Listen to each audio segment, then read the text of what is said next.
What was it 22 years ago that made you feel that you wanted to come to the Young Women's Leadership School?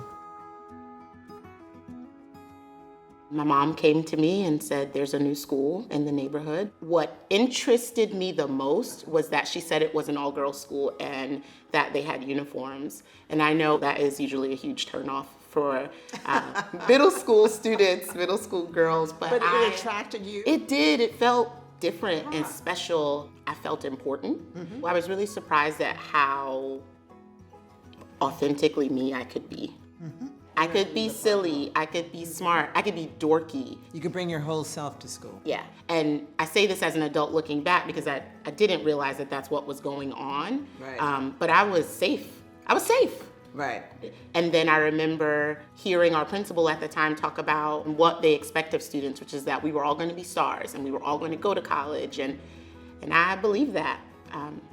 So it felt like this is where I'm supposed to be. This is where I want to be, really. Every single person at the school wanted to see you succeed, and they wanted that for every other student who was there. I believe that. Yeah.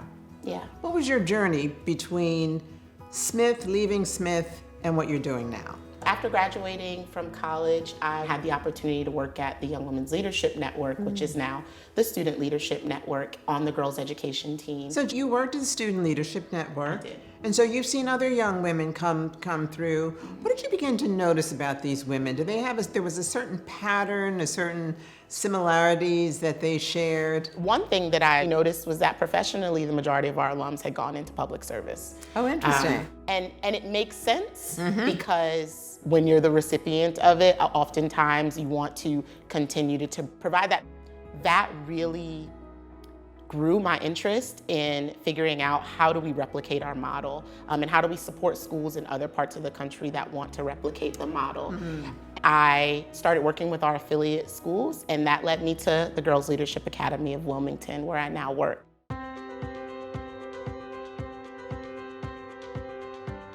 Today is about you getting what you need so that you can enter your senior year with a little less stress. I'm the Director of College Access at GLOW, and that means that not only do I counsel closely our 11th and 12th grade students to help them figure out what their next steps are after high school, but I get to think about how we create a robust and effective early college and career access program for 6th grade students all the way until they get to 11th grade. Your big goal today is to get your colleges on this list and get them tiered. So tell me, now in your current job, what are some ways in which you interact with your students or think about the job that you know were influenced by your own experience?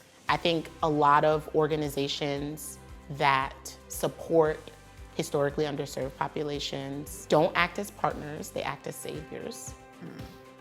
I work with families in partnership, and that's something that I got directly from my colleagues at the Student Leadership Network. This should be the norm. Yes. I just feel so strongly that all students deserve an experience like the one I had.